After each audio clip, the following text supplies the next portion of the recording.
सम्मानित फारूक अब्दुल्ला साहब, सलमान खुर्शीद साहब, दयाल सिंह जी और मोहम्मद अदीब साहब और यहाँ मौजूद सभी लोग, हम लोग जो आज यहाँ इकट्ठा हुए हैं वो गुरु तेग बहादुर जी की 350वीं शहादत की याद में, 350वें साल की याद में इकट्ठे हुए। और ये कहानी सबको मालूम है कि कश्मीरी पंडित आए, उन्होंने कहा कि औरंगजेब हमको कन्वर्ट करना चाहते हैं, आप हमको बचाइए, और उसको बचाने के लिए उन्होंने शहादत दी। लेकिन मैं आज 3 सवाल इसमें जोड़ता हूं। गुरु तेग बहादुर का नाम तेग बहादुर था, यानी तलवार के धनी। जिनका नाम तेग बहादुर था वो अहिंसा के रास्ते औरंगजेब से बात करने क्यों गए? केवल अपने 3 साथियों को लेकर, भाई दयाल सिंह, भाई सत्य सिंह, भाई मती सिंह। तो जिस व्यक्ति का नाम तेग बहादुर था उसने तलवार के दम पे अपनी बात मनाने की कोशिश क्यों नहीं की? दूसरी बात, गुरु तेग बहादुर के पिताजी थे, वो हमारे सिखों के छठे गुरु थे, गुरु हरगोबिंद सिंह जी। उन्होंने 3 युद्ध में औरंगजेब की सेना को हराया था और एक युद्ध में, करतारपुर के युद्ध में 14 साल की उम्र में गुरु तेग बहादुर जी खुद भी उस युद्ध में पार्टिसिपेट किए थे, लड़े थे। तो यानी उनको युद्ध लड़ना उनके परिवार की सिख परंपरा का हिस्सा था। तो ऐसे व्यक्ति जिनके पिताजी की फौज ने औरंगजेब को 3 बार हराया, वो पैदल चलकर अहिंसा के रास्ते पर फिर से बात करने क्यों गए? ये एक सवाल। तीसरा सवाल, गुरु तेग बहादुर जी का अपना पंथ था, सिख पंथ, और सिख धर्म की जो शुरुआत हुई थी वो हिंदू धर्म में ब्राह्मणवाद, जिसको हम मनुवाद भी कहते हैं, उसके खिलाफ हुई थी। ब्राह्मणवाद जिन वैल्यूज को बढ़ाता था, सिख धर्म उसके खिलाफ शुरू हुआ था। और जब कश्मीरी पंडित आए तो गुरु तेग बहादुर जी ने पहले ये शर्त क्यों नहीं रखी कि आप लोग सिख बनो तब मैं आपकी रक्षा करूंगा? ये सवाल है। उन्होंने ये क्यों नहीं कहा कि भाई मैं आपके जो ब्राह्मणवाद के वैल्यूज हैं उससे मेरी सहमति नहीं है, मेरा धर्म तो उसके खिलाफ खड़ा है, तो मैं आपकी रक्षा क्यों करूं? उन्होंने कभी भी कश्मीरी पंडितों को सिखिज्म या सिख में कन्वर्ट होने के लिए नहीं बोला, और आज तक कश्मीरी पंडित हिंदू हैं, आज तक भी। तो ये 3 सवाल बड़े इंपॉर्टेंट हैं, क्योंकि इस सवाल के अंदर वो जवाब छुपा है कि उन्होंने शहादत क्यों दी। और ये इसका जवाब खुद गुरुजी ने औरंगजेब के दरबार में दिया था। औरंगजेब के दरबार में जुलाई 1675 के अंदर जब उनको गिरफ्तार कर लिया गया और उसके बाद 4 महीना उनको जेल में रखा गया, और उनको जब औरंगजेब के दरबार में लाए गए तो उनसे जो औरंगजेब के काजी थे अब्दुल वहाब बोरा, उनको जिम्मेदारी दी गई बातचीत करने के लिए, और ये रिकॉर्डेड है, उनकी साखियों में रिकॉर्डेड है। और जब बातचीत कहीं पहुंची नहीं तो फाइनली 3 उनको चॉइस दी गई काजी बोरा द्वारा। एक, कि आप कोई चमत्कार करके दिखाओ जिससे साबित हो जाए कि आप एक रूहानी ताकत हो, हम आपकी बात मान लेंगे। दूसरा, अगर आप चमत्कार नहीं कर सकते, रूहानी ताकत नहीं हो, तो इस्लाम कबूल कर लो। और तीसरा, अगर आप ये दोनों बात नहीं मानते तो अपना बलिदान देने के लिए तैयार रहो। तो गुरु तेग बहादुर जी का उस समय जवाब यह था कि सिख धर्म में चमत्कार दिखाने पे मनाही है, क्योंकि हम ईश्वर की सत्ता में दखल नहीं देते। सिख धर्म में चमत्कार दिखाने पे टोटल मनाही होती है। तो उन्होंने कहा मैं चमत्कार हम नहीं दिखाएंगे। और दूसरी बात उन्होंने कहा कि मैं इस्लाम कबूल नहीं करूंगा, इसलिए नहीं कि मुझे इस्लाम कोई ऊपर रिलीजन या नीचे का धर्म लगता है। और ये लाइन सबसे इंपॉर्टेंट है और जो रिकॉर्डेड है, उन्होंने कहा इस देश की मिट्टी में हर इंसान को अपना धर्म मानने की आजादी है और उस आजादी को मानने के लिए मैं अपनी शहादत दूंगा। ये बात गुरु तेग बहादुर जी ने औरंगजेब के दरबार में कहकर अपनी शहादत दी। ये बात जो सेकुलरिज्म की आज हम करते हैं और कहते हैं भारत के संविधान में सेकुलरिज्म है, वो लिखा गया है 1950 के अंदर, 49-50 में, लेकिन वो वैल्यूज भारत की मिट्टी में सैकड़ों साल से थी।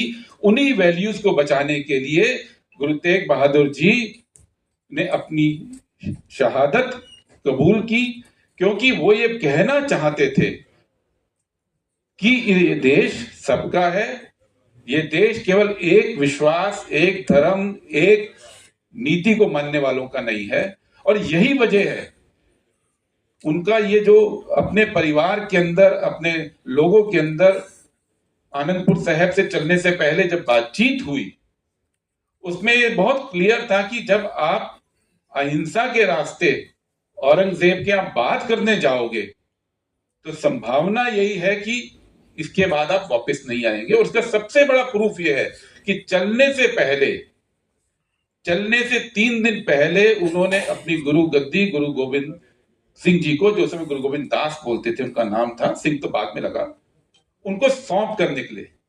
क्योंकि परिवार में माता गुजरी के यहाँ, उनके परिवार में उनके जितने सहयोगी थे, उनको यह स्पष्ट था कि आप अगर बात करने जाएंगे तो हो सकता है कि वापस नहीं आएंगे, शहादत देनी पड़ेगी। और वो शहादत के लिए तैयार होकर निकले, अपनी गद्दी गुरु गोविंद सिंह जी को सौंप कर निकले और ये बात कह के निकले कि अगर विचार की बात होती है तो तलवार के दम पे नहीं होती है, विचार की बात बातचीत से होती है। ये भारत की परंपरा है और उस परंपरा को सबसे ज्यादा गुरु तेग बहादुर जी की जिंदगी, गुरु तेग बहादुर जी की शहादत डिफाइन करती है। और यही वो वैल्यूज हैं, अहिंसा की वैल्यू, सत्य की वैल्यू और सद्भाव की, सेकुलरिज्म की वैल्यू। यही 3 वैल्यूज हैं जिसपे पूरा आजादी का आंदोलन खड़ा हुआ, गांधी जी का आंदोलन खड़ा हुआ और जिन वैल्यूज के ऊपर हमारा संविधान बना। इसलिए अगर कोई ये कहता है कि भारत के अंदर सेकुलरिज्म 1977-76 में आया, यह सेकुलरिज्म की बात 47 में की गई या 50 में की गई, वो गलत कहता है। संविधान में केवल उसको कानूनी रूप दिया गया। ये हमारी मिट्टी की पहचान है, जहां पे सभी धर्म, सभी वैल्यूज लगातार चलती रही और ये सिख धर्म की सबसे बड़ी पहचान है। और ये भी बात गलत है ये कि कोई लड़ाई धार्मिक रही। और इस बात का सबसे बड़ा सबूत 1947 में जब पार्टीशन हुआ तो करीब 20 लाख लोग मारे गए थे। और 20 लाख को अगर आपको समझना चाहिए तो 84 के सिख दंगों में या 2002 के गुजरात दंगों में केवल कुछ हजार लोग मारे गए थे। वो आज तक हमको याद है, वो आज तक पीड़ा देता है। लेकिन 20 लाख लोग मारे गए और उसके बाद जवाहरलाल नेहरू की हिम्मत थी कि उन्होंने कहा नहीं, ये देश इसके बावजूद सेक्युलर देश बनेगा। उन्होंने सेक्युलर देश बनाया जिस देश में आग लगी हो, 20 लाख लोग कत्लेआम में मारे गए हो, जहां पे धार्मिक उन्माद एकदम चरम पे हो। वहां पे ये बात कहने की हिम्मत होना कि आने वाला भारत धर्मनिरपेक्ष होगा, वहां पे सबको बराबर आजादी होगी, उन मुसलमानों को भी बराबर आजादी होगी जो अपना देश मांग के अलग हो गए, लेकिन जो यहां रह गए वो बराबरी से रहेंगे। ये बात जब जवाहरलाल नेहरू ने की, उन्होंने वही हिम्मत दिखाई जो हिम्मत सिख धर्म दिखाता आया, सिख ट्रेडिशन दिखाता आया। और उसका सबूत केवल एक 2 लाइन में गुरु गोविंद सिंह जी की, जो उन्होंने गुरु ग्रंथ साहिब में लिखी। और कब लिखी? जब उनका पूरा परिवार औरंगजेब के साथ लड़ाई में शहीद हो गया। कब लिखी? जब उनका पूरा परिवार समाप्त होने के बाद वो नांदेड़ औरंगजेब से मिलने गए, तब उन्होंने लिखी कि हिंदू तुर्क कोई राफजी इमाम साफी, कोई हिंदू है, कोई तुर्क है, कोई सुन्नी है, कोई शिया है। हिंदू तुर्क कोई राफजी इमाम साफी, मानस की जात सबे एको पहचान बो। पूरा सर्वस्व कुर्बान करने के बाद उन्होंने ये मैसेज दिया कि पूरी दुनिया में मानस की जात केवल एक पहचान है। ये भारत की परंपरा है, ये परंपरा हमारे संविधान की है, ये परंपरा के लिए आज हम लड़ रहे हैं। तो ये जो गुरु तेग बहादुर जी की शहादत रही, वो शहादत ऐसा नहीं है कि वो कोई इतिहास का पन्ना है, वो एक वैल्यू सिस्टम है जिसको हमको ना केवल रोज जीना है, बल्कि जिसको बचाने के लिए अपने अपने लेवल पर कभी छोटी कभी बड़ी शहादत हमको देनी पड़ती है। क्योंकि सच बोलने के लिए ना जाने कितनी चीजें कुर्बान करनी पड़ती हैं, उस धर्मनिरपेक्षता को बचाने के लिए ना जाने कितनी कुर्बानियां हमको अपनी व्यक्तिगत जिंदगी में देनी पड़ती है। और अगर हम मानते हैं कि गुरु तेग बहादुर जी ने इस देश के लिए शहादत दी, तो उनकी बातों की रक्षा के लिए हमको जो करना चाहिए आज की तारीख में, वो कुर्बानी हम लोगों को देने के लिए तैयार होना चाहिए। क्योंकि तभी हम उनकी विरासत को बचा पाएंगे, तभी इस देश के अंदर सेक्युलरिज्म जिंदा रहेगा, अलग अलग धर्म के लोग, अलग अलग समझ के लोग रह पाएंगे। ये उनकी शहादत का मैसेज है। वो शहादत का मैसेज 300-325 साल पहले खत्म नहीं हो गया था, वो आज भी जिंदा है। और अपनी बात में केवल एंड में, क्योंकि उनकी जो सिख धर्म की वैल्यूज है उसके ऊपर केवल कुछ लाइनें बोलकर मैं खत्म करूंगा। मैं एक सिख हूं। मैं धर्म के आधार पर भेदभाव नहीं करता, क्योंकि गुरु ग्रंथ साहिब में दर्ज है, अव्वल अल्लाह नूर उपाया, कुदरत के सब बंदे, एक नूर ते सब जग उपजया, कौन भले कौन बंदे। मैं नफरत में यकीन नहीं करता, मैं नफरत में यकीन नहीं करता, क्योंकि मेरी अरदास में रोज सरबत का भला मांगा जाता है। और मेरी परंपरा युद्ध में प्यासे दुश्मन को भी पानी पिलाने की रही है। मैं तानाशाही को नहीं मानता, क्योंकि मेरा पंथ पंच प्यारों का है, लोकतंत्र का है और संगत की राय से चलता है। मैं बौद्धिक आक्रामकता के खिलाफ हूं, क्योंकि मेरे गुरु गुरु गोविंद सिंह गुरु चेला के सिद्धांत को मानते थे। बोले सोनिहाल, श्री अकाल।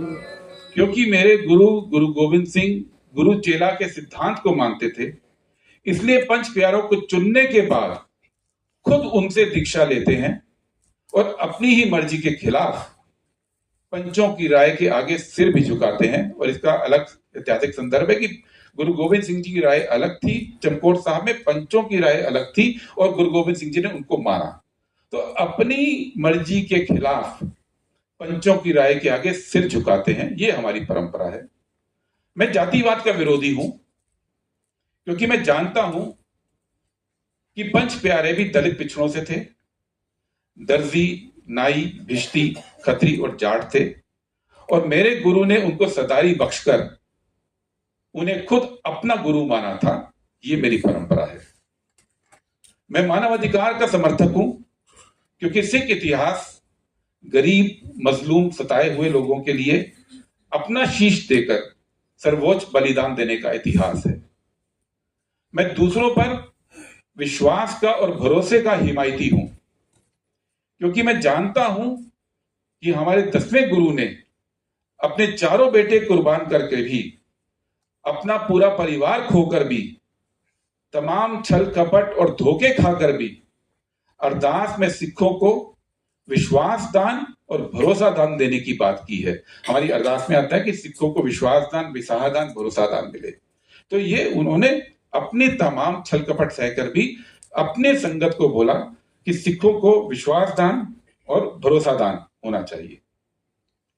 मैं शालीनता का पुरजोर समर्थक हूं, क्योंकि मेरी अरदास में सिखों का मन नीवा, मत ऊंची, यानी ऊंची सोच और विनम्रता की दरख्वास्त ईश्वर से की जाती है।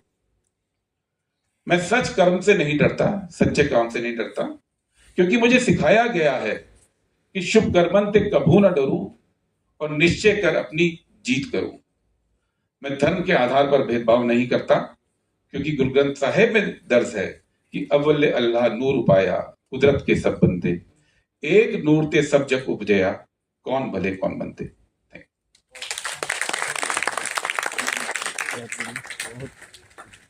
बहुत बहुत शुक्रिया गुरदीप सिंह सप्पल साहब। अब मैं अदीब साहब, दया सिंह जी और सब हाजिर सज्जन,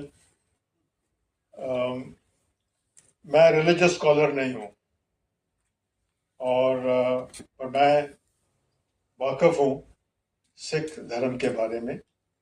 और जो आज हम मना रहे हैं शहादत 350 साल का, मैं शुरू करूँगा कि to bring a context of जो सेक्रीफाइस थी वो आज की कॉन्स्टिट्यूशन के साथ क्या संबंध है। ये आम क्रिटिसिज्म होता है कि आज हमारी जो कॉन्स्टिट्यूशन है ये तो हिंदुस्तान के साथ तो है ही नहीं, पर सिख हिस्ट्री में और बाकी हिस्ट्रीज में कई एलिमेंट्स हैं जो कॉन्स्टिट्यूशन के साथ संबंध करते हैं। और briefly I start with that, और फिर मैं दोबारा बताऊंगा कि किस प्रकार से दुनिया में पोस्ट कॉलोनियल वर्ल्ड में जो 75 साल हो गए हैं अभी, किस प्रकार से अलग अलग कंट्रीज में अलग अलग टाइम पे मेजॉरिटेरियन स्टेट्स, मेजॉरिटेरियनिज्म बढ़ा और कॉन्स्टिट्यूशनलिज्म जो था, डेमोक्रेटिक कॉन्स्टिट्यूशनलिज्म, उसमें ताकत नहीं थी उसको कंट्रोल करने में। तो मैं 2-3 मिसाल उसके बारे में बताऊंगा। तीसरी बात, अगर टाइम मुझे देंगे तो मैं ये भी कह सकता हूँ कि जो चीज़ें हम अपनी कॉन्स्टिट्यूशन के अंदर भूल गए हैं और हमारे डायलॉग में नहीं है, हमारे बच्चों की समझ में नहीं है, हमारी खुद की समझ में नहीं है, तो अगली पीढ़ी की समझ में कैसी आएंगी। तो उसकी इजाज़त से मैं कहना चाहता हूँ, 15 अगस्त 1947 में हम सब समझते हैं कि हम आज़ाद हुए, पर एक चीज़ बहुत फ़र्क जो थी, पहली बार 3-4 हज़ार साल के बाद लोग हिंदुस्तान के सिटीज़न बने। आज से अब तक पहले हम सब सब्जेक्ट थे, चाहे वो राजा हो, बादशाह हो, नवाब हो, हम सब के सब्जेक्ट्स थे। पहली बार अगस्त 47 में हमें सिटीजनशिप मिली और सिटीजन के राइट्स मिले। और सिटीजन राइट्स की जो नॉलेज होनी चाहिए, मेरे ख्याल में कोई सरकार में शायद एविडेंस तो नहीं मुझे मिला, जो सिस्टमैटिक एजुकेशन ऑफ कॉन्स्टिट्यूशनलिज्म, मैं ये फ़र्क बताना चाहता हूँ। कॉन्स्टिट्यूशन में और कॉन्स्टिट्यूशनलिज्म में जो फ़र्क है कि कॉन्स्टिट्यूशन एक book to guide the laws, the conduct of the people, conduct of the society. Constitutionalism जो है वो फिलॉसफी है, वो आइडियोलॉजी है, वो कई सौ सालों से चलती आ रही है। कॉन्स्टिट्यूशनलिज्म के अंदर आप पाएंगे जो हमारी भक्ति मूवमेंट के सेंट्स, सूफीज, स्कॉलर्स, पोइट्स थे, उनकी भी विचार हमारी कॉन्स्टिट्यूशनलिज्म के इंस्पिरेशन से वैल्यूज बनी है। उसके अलावा कॉन्स्टिट्यूशनल जो प्रिंसिपल्स हैं जिसके ऊपर हमारा संविधान बना है, वो प्रिंसिपल्स हमें पढ़ाई नहीं गए हमारी कंट्री में शुरू से ही, और उसी वजह से उसी के ऊपर अटैक हो रहा है। तो टाइम ना ज़्यादा लेते हुए मैं इतना बताना चाहता हूँ कि जब तक कि हम कैंपेन फॉर कॉन्स्टिट्यूशनलिज्म नहीं करेंगे, हमें पता नहीं लगेगा कि जो सिटीज़न है उसका राइट है। जो हमारे गुरु थे, हमारे पैगंबर थे, उन्होंने सिटीज़न राइट्स के लिए, हर एक आदमी की राइट्स के लिए ताकत पकड़ी, और वही इंस्पिरेशन है हमारे कॉन्स्टिट्यूशन में और कॉन्स्टिट्यूशनल प्रिंसिपल्स में। और जब तक कि हमारी अगली पीढ़ी को हम ये फ़र्क नहीं समझा सकेंगे तो वो आगे नहीं बढ़ेंगे। ब्रीफली मैं ये कहना चाहता हूँ कि कई पोस्ट कॉलोनियल कंट्रीज में जो डाइवर्सिटीज़ हैं वो थ्रेट के अंदर रहती थी, और क्योंकि वो कॉन्स्टिट्यूशन नहीं बना सकी, वो कंट्रीज तो या तो लड़ाई होती रही है वहाँ पर, जैसे म्यांमार में पिछले 70 साल से लड़ाई चल रही है, और मैंने यहाँ पर काम भी किया है, और मेरे ख्याल में उसमें कोई सलूशन नज़र नहीं आता। क्योंकि कई लोग, मैं सोच रहा हूँ कि सुन रहा हूँ कि शायद आहिस्ता आहिस्ता सब्र से बदल ही हो जाएगी। सब्र से बदली शायद हो या ना हो, मुझे नहीं पता, पर कोशिश और डायरेक्शन और हिम्मत से जरूर होगा। और क्या कोशिश है, क्या डायरेक्शन है, क्या ऑब्जेक्टिव है, उसके ऊपर हमने सोचना है और उसका भी तरीके हैं। हिंदुस्तान के सोल के लिए दो आइडियोलॉजीज थी जो हमने सबने देखी हैं। एक थी मेजॉरिटेरियन आइडियोलॉजी और दूसरी कॉन्स्टिट्यूशनलिज्म। इंडिपेंडेंस के बाद एक कंट्री जो हमारे से अलग हो गई वो रिलीजियस मेजॉरिटेरियनिज्म के ऊपर गई, और हमारी कंट्री में कॉन्स्टिट्यूशनलिज्म की कोशिश थी पर बुनियाद के ऊपर ताकत नहीं बनी। सो उस मंजिल को अभी हमने मजबूत करना है।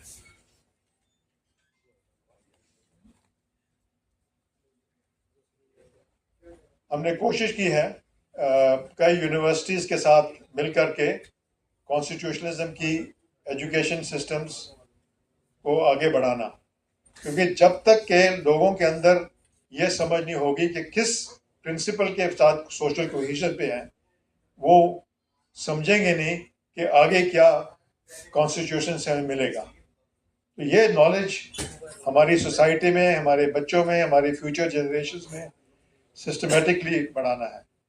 तो मैं आपको 2-3 एग्जांपल दूंगा जहां पर बिकॉज कॉन्स्टिट्यूशनलिज्म की ताकत नहीं पकड़ी, जैसे यूगोस्लाविया, वो आज 7 कंट्रीज में तकसीम हो गया है। वहाँ पर भी मेजॉरिटी कम्युनिटी थी सर्बियन ऑर्थोडॉक्स चर्च, और उन्होंने बाकी कम्युनिटीज़ के ऊपर अटैक किया और तकरीबन 20 साल लड़ाई चली और फिर अभी अब कंट्री टूट गई। दूसरी कंट्री हमने रिसर्च जो की थी सूडान, वहाँ पर भी मेजॉरिटी कम्युनिटी थी, उन्होंने अपने धर्म के लॉज बनाए और आज वो कंट्री 2 हिस्से में है और 59 million people are suffering famine and they gone through genocide. तीसरा म्यांमार का मैं मिसाल देता हूँ। 12 कम्युनिटीज़ हैं जो आर्म्ड अपने मिलिशिया हैं और कोई नज़र नहीं आता है कि उनका इरादा है कि कॉन्स्टिट्यूशन को कैसे बनाया जाए। उनके पास ताकत भी नहीं है, लोगों के अंदर इतना समझ भी कम है। हमारे देश में हम बहुत खुशकिस्मत हैं। 1930 से लेकर के 1947 में काफ़ी स्टडीज़, काफ़ी रिसर्च, काफ़ी अंडरस्टैंडिंग से हुई थी कि किस प्रकार से हमारी कॉन्स्टिट्यूशन ऑफ फ्री इंडिया बनेगी। वो बनी, पर उसकी मजबूत ग्राउंड लेवल पे एजुकेशन सिस्टम के द्वारा नहीं उतारी गई। तो आज ये है, पहली 45 इयर्स के बाद आपने देखा कि एक प्लेस ऑफ वर्शिप को गिराया गया। इट इज़ शोइंग दैट ये जो वीकनेस थी, मेजॉरिटेरिज्म की ताकत थी और कॉन्स्टिट्यूशनलिज्म की कमजोरी थी, वो नज़र आ गई। उसके बाद आप 25 साल देखिए किस प्रकार से पोलराइजेशन, विजिलेंटिज्म, ये सब शुरू हुआ। और अभी जो मेजॉरिटेरियन पॉलिटिकल इंटरेस्ट है, उन्होंने स्टेट कैप्चर कर लिया है। और पिछले 10 साल से आप देख रहे हैं कि कैसे civil liberties, fundamental rights, fundamental जो obligations of the state to the society, ये सब चीज़ वो नज़रअंदाज है और हम मांग नहीं सकते। तो इसके बारे में मैं चाहूँगा अजीब साहब और दया सिंह जी थोड़ा सोचें कि किस प्रकार से आप अगली पीढ़ी को ये नॉलेज को ट्रांसफ़र कर सकते हैं। Thank you. वाहिगुरु जी का खालसा, वाहिगुरु जी की फतेह। आज हम गुरु तेग बहादुर जी की 350 साल शहादत का पैगाम क्या जाए, उस पर गुफ्तगू करने के लिए यहाँ इकट्ठे हुए। आज हमारे सामने यही सवाल है कि 350 साल पहले जो गुरु तेग बहादुर साहब की शहादत हुई थी, आज उसका पैगाम क्या जाना चाहिए। क्योंकि समय के साथ सब कुछ बदल चुका है। नीचे वाले ऊपर आ चुके हैं, ऊपर वाले नीचे जा चुके हैं। अगर हम आज भी वही बातें करेंगे 350 साल पहले जो उस टाइम में थी, तो वो गुरु तेग बहादुर साहब की शहादत के साथ सबसे बड़ी बेइंसाफी है। और मैं समझता हूँ कि क्योंकि जो दिखाया जाना है इस दौर में, जिनके हाथ में सत्ता है, जिनके हाथ में पावर है, जिनके हाथ में मीडिया है, उन्होंने जो गुरु तेग बहादुर साहब की शहादत पे जो कुछ दिखाना है, जो मैसेज वो दुनिया को, देश को देंगे, उससे गुरु तेग बहादुर साहब की शहादत के मायने ही बदल जाएंगे। और जो सिख इस सब जो दिखाया जाएगा उससे सहमत नहीं है, उनकी कहीं आवाज भी नहीं होगी। और मैं आपको बता दूं कि मैं जो आज यहाँ खड़ा हूँ और जो मैं अपने सामने देख रहा हूँ, जो मैं सुन रहा हूँ, मुझे एक सपने जैसे लगता है। कभी ऐसा नहीं हुआ कि कोई आदमी रात को सपना देखे और सुबह वो उसके सामने हकीकत में बदल जाए। मेरे साथ ऐसा ही हुआ, क्योंकि मैं लगातार ये सोच रहा था कि गुरु तेग बहादुर जी के 350 साल जो शताब्दी आ रही है, उस पर जो मैसेज जा रहा है, वो जो मैसेज जा रहा है, वो मैसेज असल में उस शहादत के साथ बेइंसाफी होगी। और हमें इसके लिए क्या करना चाहिए, इसको लेकर मैं अपने घर से निकल पड़ा। मुझे लगा कि ये गुरु तेग बहादुर की शहादत का जो स्रोत है, जो वो कश्मीर है, तो हमें कश्मीर से ही बात शुरू करनी चाहिए। और मैं घर से निकला और मैं जम्मू पहुंच गया। मैंने श्रीनगर जाना था और फारूक साहब से ही मिलना था, क्योंकि फारूक साहब की सत्ता है वहाँ और वही इसको सही तरीके में ऑर्गेनाइज कर सकते हैं। आज फारूक साहब यहाँ बोल के गए, लेकिन उन्होंने ऐसा कोई संकेत नहीं दिया कि कश्मीर में वो क्या कर सकते हैं। तो जब मैं जम्मू में था और मैं बात कर रहा था कुछ लोगों से कि मेरे मन में ये है कि गुरु तेग बहादुर की शहादत का मैसेज जो है श्रीनगर से जाना चाहिए, और मेरे मन की इच्छा है कि 1 मार्च जो है वो कश्मीर के वो लाल चौक से शुरू होना चाहिए और अनंतपुर से होता हुआ वो चांदनी चौक तक जाना चाहिए। क्योंकि आज जो पीड़ित लोग हैं, जो मजलूम लोग हैं, जो कम्युनिटी मजलूम है, हमें उनके साथ खड़े होना है। जो लोग सत्ता में हैं, जिनके हाथ मजलूमों के खून से सने हुए हैं, हमें उनके साथ खड़े हुए नजर नहीं आना चाहिए। तो मैं ये मैसेज लेकर के घर से निकला। मैं जम्मू गया तो कैसे वाहिगुरु ने मेरी मुराद पूरी की कि ये प्रोग्राम दया सिंह जी ने और इनकी टीम ने और इस्लामिक भाईचारे ने मिलकर यहाँ लिख लिया और मुझे भी उसमें इनवाइट कर दिया। तो मुझे लगा मेरा सपना दया सिंह जी ने चुरा लिया। चलो अच्छा है, शायद मैं इतनी बढ़िया तरीके से नहीं कर पाता, मेरी कैपेसिटी भी नहीं थी कि मैं तो एक अकेला एक तरह से अपने बूते पे निकला कि कोई मैसेज कन्वे करना है तो घर से तो निकलना ही पड़ेगा ना। तो मुबारक है जिन्होंने ये ऑर्गेनाइज किया, सब लोगों को, और केंद्रीय श्री गुरु सिंह सभा को, और ये अपने इस्लामिक भाईचारे के जो तमाम लीडर साहिबान यहाँ मौजूद हैं जिन्होंने अपना इसमें रोल अदा किया है, सबको मुबारक है।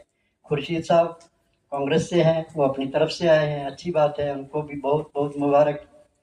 लेकिन मैं एक बात कहना चाहता हूँ कि बात बातों से नहीं कभी भी बनती।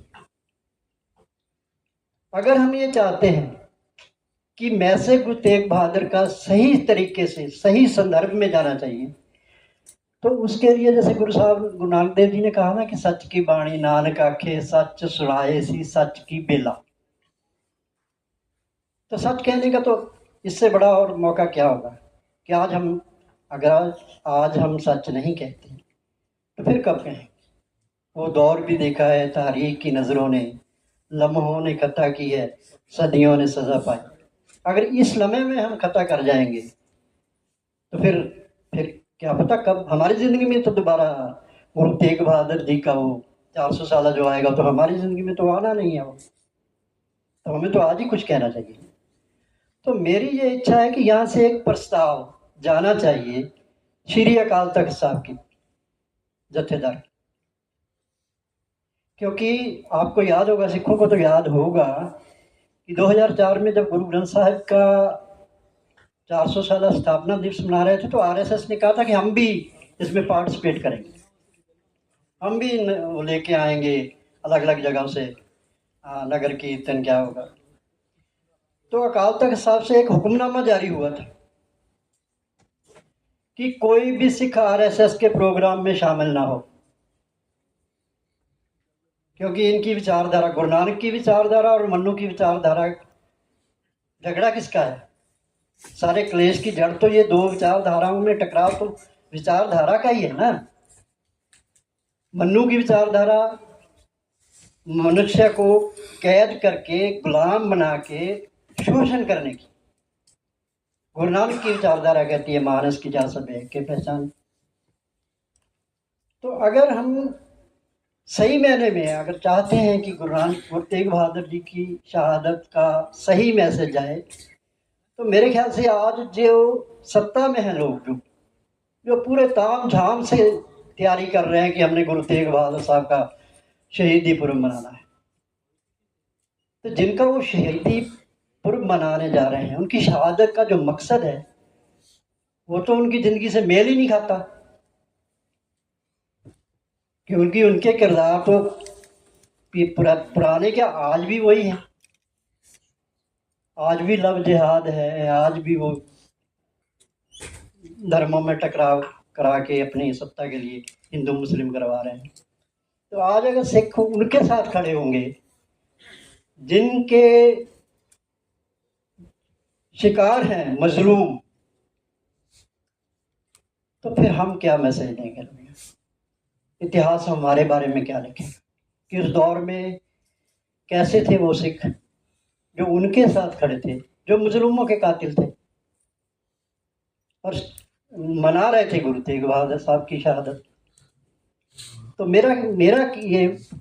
मेरा प्रस्ताव है कि श्री अकाल तख्त साहब पे जाके हमें जत्थेदार से उससे कहना चाहिए कि सिखों को उन आयोजनों में शामिल नहीं होना चाहिए जिनके आयोजकों का जो जीवन है वो गुरु तेग बहादुर के फलसफे से मेल नहीं खाता।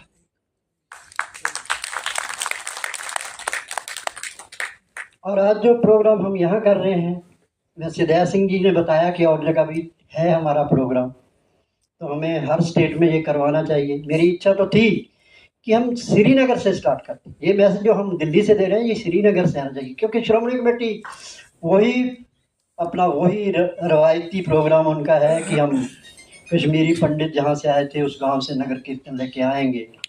तो मैसेज आज भी कश्मीरी पंडित के ही हमने देना है, जो आज पंडित बेचारे मारे जा रहे हैं उनका मैसेज देना। आज तो मुस्लिम पीड़ित है, दलित पीड़ित है, मुस्लिम ये लोग हैं। गुरु तेग बहादुर के शहादत के मैसेज के हकदार तो ये हैं। तो सिखों को तो इनके साथ खड़ा होना चाहिए, लेकिन हम डरे हुए लोग इतने हैं। खास कर बुरा लगेगा मुस्लिम कम्युनिटी को। मैं कहना चाहूँगा कि मुस्लिम कम्युनिटी तो इतनी ज़्यादा डरी हुई है कि सांस भी नहीं लेना चाहते कि हमने अगर ऊंची सांस भी ले ली तो पता नहीं क्या हो जाएगा। मैं रामपुर से आता हूँ, अभी रामपुर के हमारे एमपी साहब शायद चले गए हैं। शुरुआत कहाँ से हुई है वहाँ रामपुर में? आजम खान एक यूनिवर्सिटी बनाई है वहाँ, अपना क्या नाम से है, बहुत मतलब मोहम्मद अली जौहर यूनिवर्सिटी। मोहम्मद अली जौहर यूनिवर्सिटी। हाँ जी, जौहर साहब का जिक्र भी आया, शायद उन्हीं जौहर साहब का है जो कह रहे थे कि मेरे और मेरे भाई का वही है, भी अम्मा के बेटे। तो उनके नाम से यूनिवर्सिटी बनाने का वो गुनाह कर बैठे आजम साहब, जिनकी उनको सजा इतनी मिली कि उनके 100 मुकदमे हैं उन पे, और वो यूनिवर्सिटी भी तहस नहस कर दी। हम गया कि यूनिवर्सिटी की बात तो करते हैं, कि बौद्ध यूनिवर्सिटी जला दीजिए उन्होंने, वो भी मुसलमानों के नाम लगाते हैं कि गैट की यूनिवर्सिटी मुसलमान, जबकि वो यूनिवर्सिटी जलाई इन्हीं लोगों ने जिन्होंने ये रामपुर की यूनिवर्सिटी तहस नहस की। तो इनका तो मकसद है कि ना इनको पढ़ने देना है, ना इनको काम करने देना है। इनको 5 किलो अनाज और ये सब पे इस पे इनको खड़ा कर लिया है इन्होंने। मैं तो कहता हूँ कि ये जो फौज आपने खड़ी कर ली है 5 किलो अनाज वाली, अनाज जहाँ से आना है वहाँ आप अनाज पैदा होने नहीं देते। जो लोग अनाज पैदा करते हैं वो आपके आज सबसे बड़े दुश्मन हैं। आप अनाज पैदा होने नहीं देंगे, अनाज मंडियों में आएगा नहीं, सरकारी गोदामों में जाएगा नहीं, तो इनको 5 किलो अनाज कहाँ से देंगे? जब इनको ये आप 5 किलो अनाज नहीं देंगे, फिर जब ये लोग सड़कों पे उतरेंगे और जिन घरों में घुसेंगे, उनके बारे में आपकी क्या राय है? एक तरफ हम ये जो गौ माता वाला कंसेप्ट ले आए हैं, इतना बड़ी अनारकी फैली हुई है हमारे उत्तर प्रदेश में, देख लो या पूरे देश में देख लो, गाय का क्या हाल है। कहने को ये उनको माता कहते हैं, और जितनी बेअदबी, जितनी जलालत गौ माता की इनके राज में हुई है, मैं नहीं समझता आज तक कहीं। तो जिनकी कथनी और करनी आपस में मेल ही नहीं खाती, और हम सिर्फ अपने छोटे छोटे लालसों के लिए, हमारे बहुत सारे सिख बड़े नामी गिरामी हैं जो उनकी वीडियो पहले आती थी कि हम सिर कटा देंगे, सिर झुकाएंगे नहीं, वो उनके सामने सिर झुका के खड़े हो गए, आज उन्हीं के कलमे पढ़ रहे हैं। तो फिर क्या, कहाँ जाएंगे हम? मैं तो अक्सर क्या करता हूँ कि हमारा तो लोक भी नहीं है, हमारा परलोक भी नहीं। लोक हमारा इसलिए नहीं है कि हमारी वेशभूषा अलग है, हमने पगड़ी पहन रखी है, हमने ये केस दाढ़ी बढ़ा रखी है, इसलिए सारा हिंदुस्तान में हमारी तस्वीर अलग दिखा के हमारे ऊपर हमले भी करवा देते हैं, पिटाई भी करवा देते हैं। और जिस वेशभूषा की वजह से हम पिटाई करवा लेते हैं, मार खा लेते हैं, जब आगे जाएंगे अपने बाप के पास जाएंगे तो वो कहेंगे क्या कमाई करके आए हो? तो हमें बताने के लिए भी नहीं है कि हम वहाँ उस लोक में हम क्या कमाई करके आए, हम आपके फलसफे पे खड़े थे कि नहीं खड़े थे। तो बहुत सारी बातें कहने को जी करता है, लेकिन मंच इजाज़त नहीं दे रहा। इसलिए मेरा यही कहना है कि हमें हकीकत में सच की बाणी नानक आखे, सच सुनाए सी सच की बेला। अगर हमने सच की बात करनी है तो हमने बिल्कुल क्लियरली नाम लेके हमसे कहना चाहिए कि हम आपके साथ नहीं। वाहिगुरू जी का खालसा, वाहिगुरू जी की फतेह। Former chief justice Indian Muslim for civil rights के honourable member of executive committee Iqbal Ansari साहब से गुजारिश है कि प्लीज आप तशरीफ लाएं और अपनी गुफ्तगू से यहाँ पर मौजूद तमाम भाइयों के सामने अपने ख्यालात भी रखें, और आज के इस अहम मौजू पर जो गुफ्तगू हुई है इसको आगे बढ़ा करके इसको एक नई दिशा और दशा देने के कार्य में हमारा सहयोग करें। पटना हाई कोर्ट से retired chief justice honourable Iqbal Ansari साहब आपके सामने गुफ्तगू फरमाएंगे। बहुत शुक्रिया।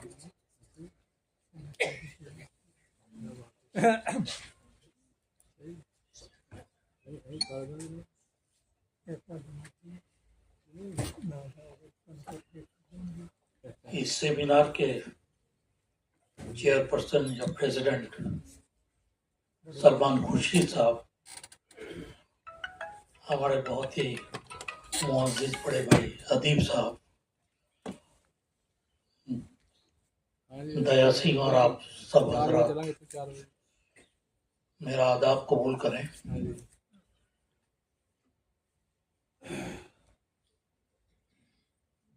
यहाँ बोलते हुए मुझे याद आ रहा है कि डॉक्टर राधाकृष्णन जो हमारे प्रेसिडेंट थे इंडिया के, उनकी एक किताब है क्राइसिस ऑफ फेथ। उसमें उन्होंने लिखा है कि अमेरिका में एक सर्वे हुआ और पूछा गया कि आप क्रिश्चियनिटी पे बिलीव करते हैं। 90% नौजवान लोगों ने, लड़के लड़की बोले हाँ, हमें विश्वास है, हम फेथ है। फिर ये पूछा गया कि आप इससे कितनों ने बाइबल पढ़ा है? तो मालूम हुआ कि सिर्फ 12% लोगों ने बाइबल पढ़ा है।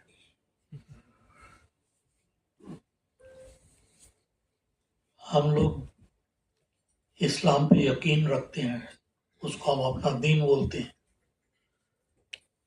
लेकिन हम लोगों ने शायद कुरान शरीफ इस तरह से पढ़ा जैसे हमें कुछ समझ में नहीं आया।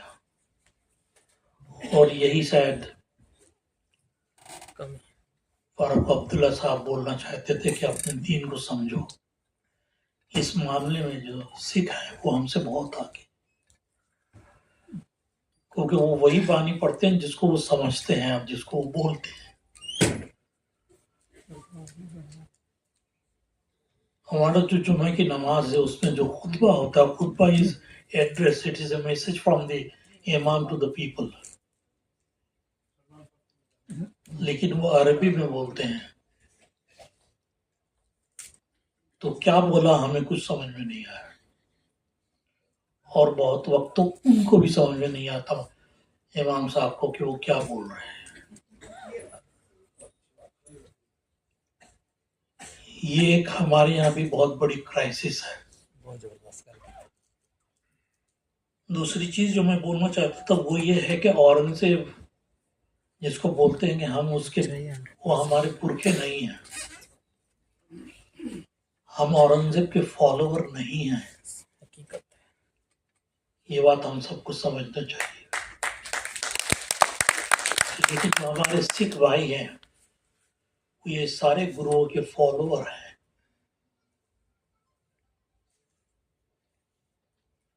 इन्होंने अपने धर्म को बहुत मजबूती से पढ़ा, और इसी वजह से आज कहीं भी कोई भी क्राइसिस हो जाए सिख वहां जरूर पहुंच जाते हैं। और हमारी हमारी बहनियां बोल रही थी गाजा के लोगों के ऊपर में जो जुल्म हो रहा है, वहां जो बच्चे भूखे मर रहे हैं, उनके लिए भी हमें कुछ करना चाहिए। आज बड़े अफसोस की बात है, इंडिया जो हमेशा से खड़ा रहा कमजोरों के लिए, आज वो इजराइल के साथ खड़ा है और गाजा पे जुल्म होते हुए देख रहा है, जेनोसाइड होते हुए देख रहा है। हमने यूट्यूब में कई यंगस्टर्स को बोलते हुए देखे, जूस के, कि ये बच्चे भी बड़े होके टेररिस्ट बन जाएंगे, इसलिए इन बच्चों को भी खत्म करना जरूरी है। ये कौन सा धर्म है? मुझे नहीं लगता कि जूडाइज्म भी ऐसी कोई बात करता है कि आप बच्चे पैदा हों तो मार ही डालें ताकि वो बड़ा हो के आपका दुश्मन न बने। और यही परिस्थिति होती तो शायद मुगलों के जमाने में बहुत लोग मरे होते। हम बात करते हैं अकबर की, उसने 30,000 लोगों को जला दिया। इसको कंडेम करना चाहिए, गलत था। लेकिन हम कैसे भूल सकते हैं कि चोला डायनेस्टी के राजा ने जब फतेह की तो उसने पूरा शहर जला दिया, और उस पर उसको कोई अफसोस भी नहीं था। उसको बड़े फख्र से बोलता था कि हमने जो है सब खत्म कर दिया। ये भी इतिहास है, ये भी तो हमें पढ़ाना चाहिए।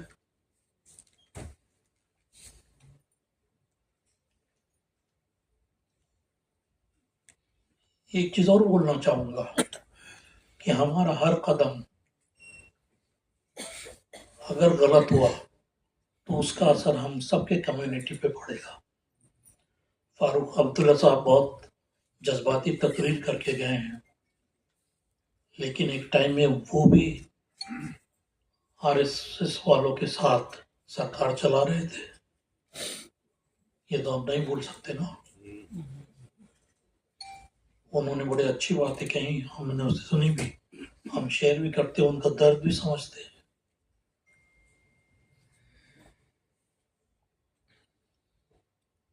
एक बात मैं आप लोगों से अर्ज करना चाहता हूं, वो ये है, अगर कोई चीज गलत है और हम उसका सपोर्ट करते हैं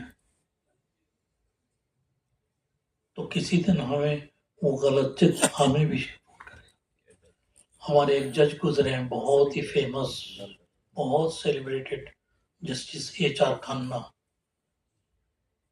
जिन्होंने इमरजेंसी के टाइम में, जब ये लॉ लिखा जा रहा था सुप्रीम कोर्ट का कि इमरजेंसी में फंडामेंटल राइट सस्पेंडेड रहते हैं, उन्होंने उसके अगेंस्ट में जजमेंट दिया।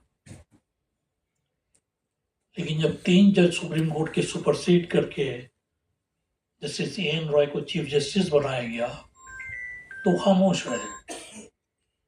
उनको लगा ये विपत्ति तो मेरे ऊपर आएगा ही नहीं। जब उनको खुद सुपरसीड कर दिया गया तब उन्होंने रिजाइन दिया। आज कोर्ट नंबर 2 जो पर वो प्रिजाइड करते थे, उनकी पोर्ट्रेट लगी हुई है वहां पे। सीखना हमें इससे ये है, जो मैं बोल रहा था, कि जो गलत है वो गलत है मेरे भाई और बहनों। कभी उस गलत का साथ मत दीजिए, क्या पता वो गलत कल आपको भी खा जाए, आपके बच्चों को खा जाए, उसके बच्चों को खा जाए। हमें एक ऐसी सोसाइटी बनाना है, इतना समाज बनाना है, जिसमें जो हमारे अभी यूनिवर्सिटी से आए हुए प्रोफेसर साहब बोल रहे थे कि अगर हम एक बाग में एक ही फूल खिले हैं तो बाग नहीं बन सकता। बाग में तो बहुत तरह के फूल होने हैं, तभी उसकी खूबसूरती है। और हिंदुस्तान की खूबसूरती यही है। आप अगर देखें तो जिस टाइम में हम आज़ाद हुए, बहुत सारे नेशन थे वेस्टर्न कंट्रीज में जिसमें डेमोक्रेसी था, उनके साथ या तो उनका रिलीजन था जो क्रिश्चियनिटी था, या उनकी जबान थी जो फ्रेंच था, इंग्लिश था, वगैरह वगैरह। तो इस बेसिस पर वो नेशन बने। तो इसलिए बोला जाता था उस जमाने में कि हिंदुस्तान तो एक नेशन है ही नहीं, ये नेशन कैसे बनेगा। तो उसमें ये रहा कि एक नेशन हिंदुओं का होगा, एक नेशन मुसलमानों का होगा। जो मुसलमान इस पर विश्वास करते थे उन्होंने पाकिस्तान बना लिया। जो हिंदू इस पर विश्वास करते थे, हिंदू समाज ने उनको रिजेक्ट कर दिया। और कांग्रेस ने यहाँ पे एक सेकुलर समाज बनाया, जिससे आज लोगों को बहुत तकलीफ है कि सेकुलर वर्डिंग कॉन्स्टिट्यूशन से हटा दिया जाए। लेकिन हर इंसान के अंदर ऊपर वाले ने कोई दया जरूर, कोई जिसको बोलते हैं दया है, धर्म है, ईमान है। हमारे दया सिंह साहब ने धुपड़ी की बात की, मैं वहां गया हूं। अगर मुझसे गलत नहीं याद आ रहा है मुझे, तो वहां भी एक मस्जिद गुरुद्वारा के साथ ही है, आज भी है। पटना साहब, क्योंकि मैं पटना में था तो जाना ठीक ही था। पंजाब का मैं ह्यूमन राइट्स कमीशन का चेयरमैन था, तो कई बार इत्तेफाक हुआ गोल्डन टेम्पल जाने का। ये सारी जगह जो है एक ही चीज सिखाती है, जो हमारे कंप्यूटर बोल रहे थे, मजहब नहीं सिखाता आपस में बैर रखना। हिंदू है हम, वतन है हिंदुस्तान हमारा। तो ये नेशन जो है, जो इस पर बिलीव नहीं करते थे कि एक ही नेशन होना चाहिए, हम उनके डिसाइपल्स हैं, हम उनके फॉलोअर्स हैं। हम उस संविधान या कॉन्स्टिट्यूशन को मानते हैं जो इस पर यकीन करता है, जिसका स्कीम यही है कि सारे धर्म एक बराबर हैं, किसी को किसी पर सुपीरियरिटी नहीं है। हमारे सिख हमेशा से इस बात पर खड़े रहे हैं। अगर आप उनके इतिहास देखें, चाहे उन्होंने ब्रिटिश को सपोर्ट किया हो, नहीं किया हो, जो भी उनके इतिहास रहा हो, लेकिन जो उनके पंथ है या जो उनके धर्म गुरु है, वो इस बात से कभी डगमगाए नहीं कि इंसानियत ही उनका धर्म है। बोलने को तो आदमी बोलते ही रह सकता है, लेकिन अभी बहुत सारे लोगों को बोलना बाकी है और हमें सुनना बाकी है। मैं आप लोगों से इसलिए इजाज़त लेता हूँ। बहुत बहुत शुक्रिया। Thank you. रिलीजियस डिपार्टमेंट के ऑनरेबल HOD उनसे अनुरोध करते हैं कि वो तशरीफ लाएं और अपनी गुफ्तगू को आगे बढ़ाते हुए और इसको दिशा देने का प्रयास फरमाएं। बहुत बहुत शुक्रिया।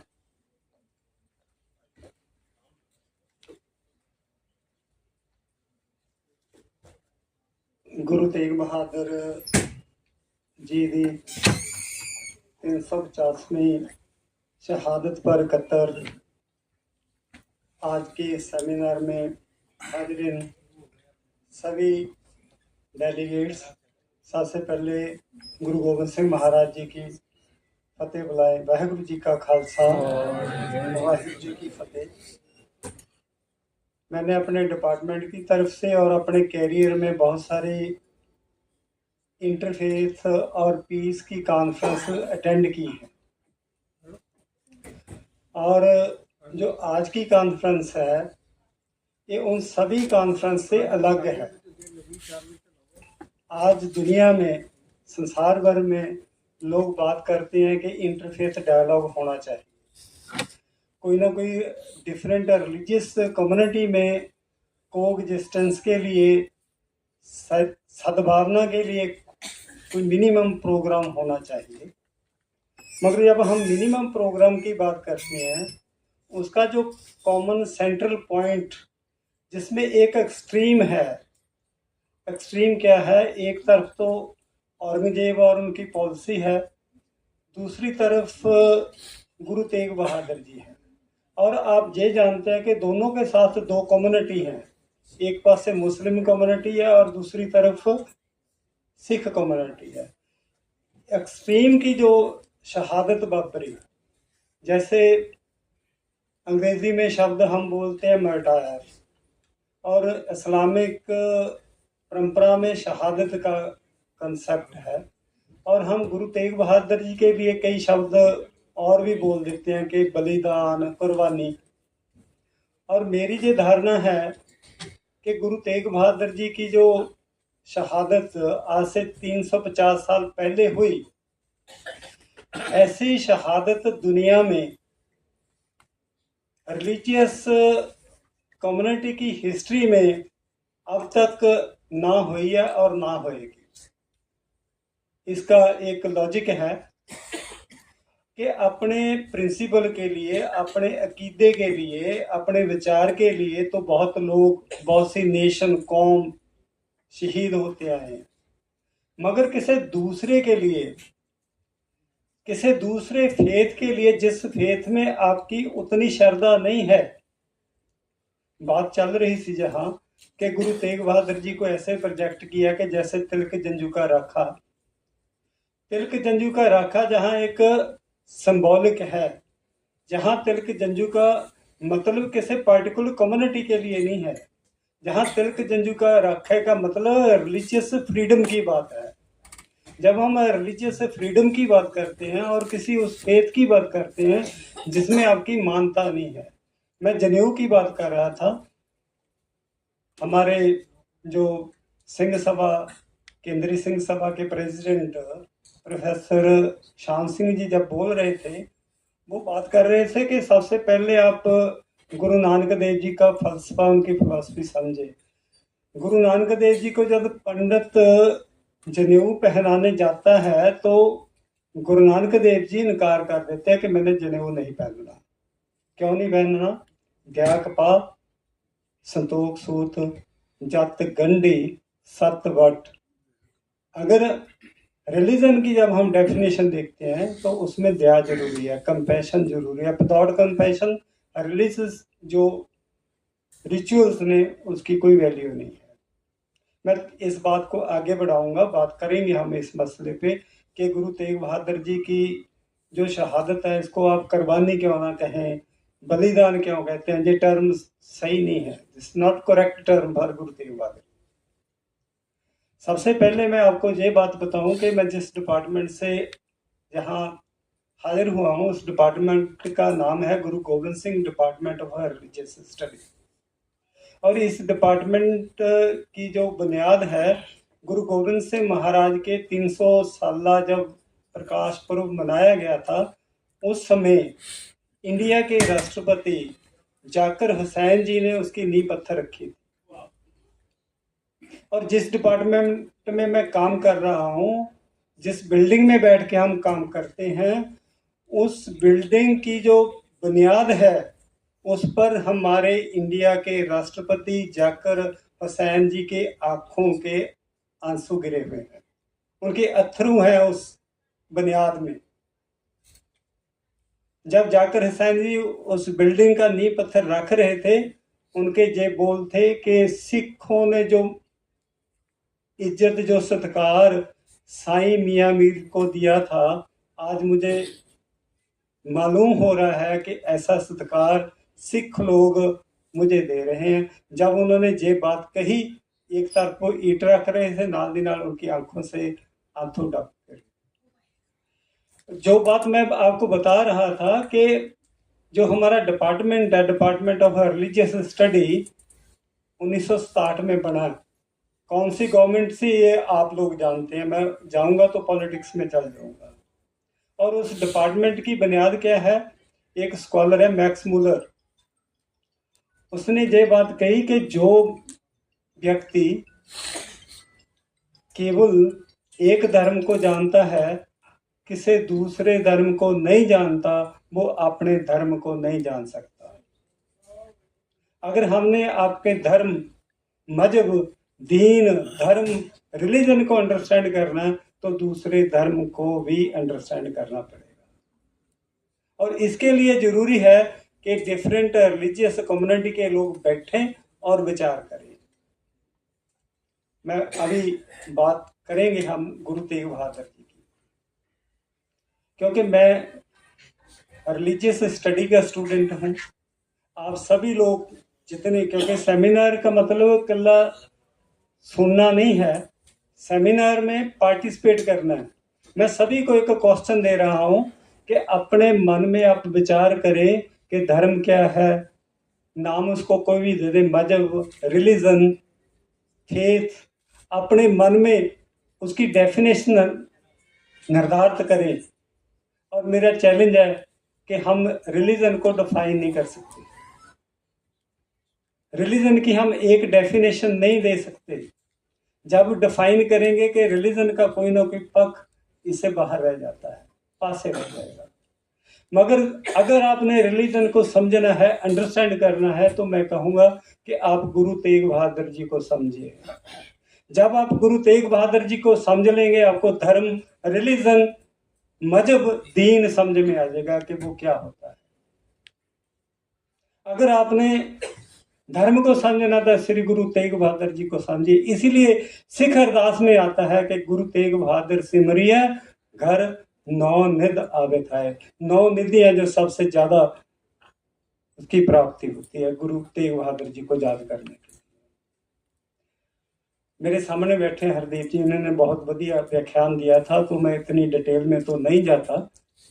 उनकी जो उनका वर्णन है, मेरे उनके साथ सहमति है। तो जब मैं बात कर रहा था कि गुरु तेग बहादुर जी रिलीजन है, औरंगजेब, आज भी हम, भले मैं नाम ही ना लूं, आप समझ लेंगे कि जब आप यूनिफॉर्मिटी की बात करते हैं, डिवीजन को, वैरायटी को, पोलराइजेशन को खत्म करते हैं, एक ही फूल खिलाते हैं, तो बाग नहीं बनेगा। और गुरु तेग बहादुर जी रिलीजियस पोलरिटी का एक सिंबल है। सिंबल कैसे? बहगाहों को बह, ना को बह, पैकाहों को देतन है, न भय मानत आन। जब हम सिखिज्म की मूल मंत्र की बात करते हैं, सच एक ही होता है। कभी भी ट्रुथ की 2 डेफिनेशन नहीं होती। जब सच होगा, जब ट्रू और फॉल्स। एक ओंकार, सतनाम, कर्ता पुरख, निर्भव निर्वय अकाल मूर्त अजूनी से भंग गुर प्रसाद। और गुरु तेग बहादुर जी, जब मैं कहता कि धर्म क्या है, जैसे इसी स्टेज पे बात हुई कि उनके सामने 3 शर्त रखी गई थी। पहली क्या थी कि आपका दीन धर्म तब्दील करें।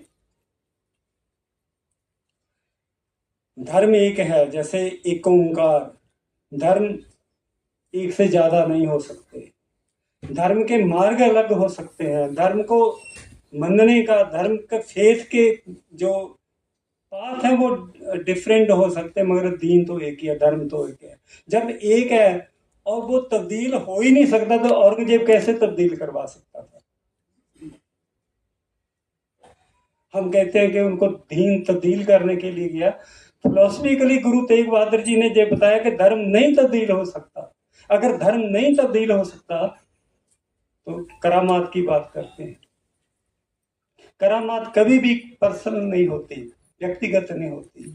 जो हम देख रहे हैं, सांस ले रहे हैं, कायनात है, सभी प्रकृति है, ये करामात तो है, इससे बड़ी करामात और क्या है। अगली बात जो है कि जो उन्होंने तीसरा पॉइंट किया था कि अगर जब आप बात नहीं मानेंगे तो आपकी जान चली जाएगी। तो गुरु तेग बहादुर जी तो अपनी वाणी में बोल रहे हैं कि जो उपजे सो बिन से है। जो शरीर जो काया है, दिस इज नॉट इम्पोर्टेंट। गुरु के लिए इम्पोर्टेंट क्या है? गुरु की फिलॉसफी है, सिद्धांत है, शब्द गुरु है, जो गुरु नानक देव जी की जोत है। जोत जिंदा रहनी चाहिए। आज भी गुरु की जोत जिंदा है और जो हुकूमत की जो यूनिफॉर्मिटी की पॉलिसी थी वो खत्म हुई है। आज भी दुनिया में जो भी स्टेट ऐसी यूनिफॉर्मिटी की बात करेगी, पोलरिटी को खत्म करेगी, वो एक दिन खत्म होएगी। जैसे औरंगजेब की सल्तनत खत्म हुई है, इसी तरीके से ये सल्तनत ऐसी स्टेट भी दुनिया में कहीं नहीं रहेगी। क्योंकि जो हमारा प्रकृति का मॉडल है कि हमारे में डाइवर्सिटी है, पोलरिटी है।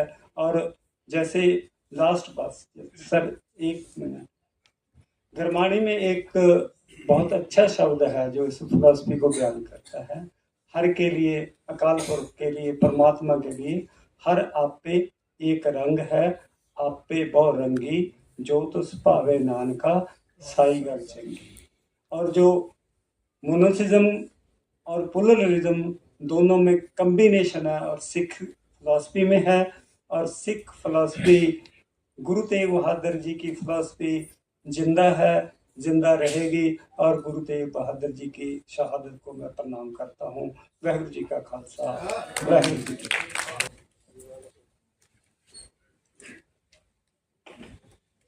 ਸਾਹਿਬ ਸ੍ਰੀ ਗੁਰੂ ਤੇਗ ਬਹਾਦਰ ਜੀ ਦੇ 350ਵੇਂ ਸ਼ਹੀਦੀ ਦਿਵਸ ਨੂੰ ਸਮਰਪਿਤ ਹੱਕੇ ਅਮਨ ਦੇ ਸੈਮੀਨਾਰ ਵਿੱਚ ਇਕੱਤਰ ਹੋਏ ਭੈਣ ਭਾਈ ਬਜ਼ੁਰਗੋ, ਸਾਰਿਆਂ ਨੂੰ ਵਾਹਿਗੁਰੂ ਜੀ ਕਾ ਖਾਲਸਾ, ਵਾਹਿਗੁਰੂ ਜੀ ਕੀ ਫਤਿਹ।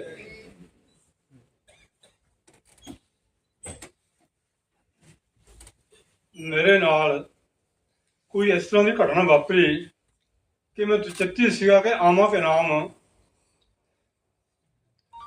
ਮੇਰੇ ਭਰਾ, ਛੋਟੇ ਭਰਾ, ਉਹ ਫੌਤ ਹੋ ਗਏ। ਕੱਲ ਉਹਨਾਂ ਦਾ ਸੰਸਕਾਰ ਸੀ ਤੇ ਮੈਂ ਚਿੱਤੀ ਸੀਗਾ ਕਿ ਆਵਾਂ ਕੇ ਨਾਮ।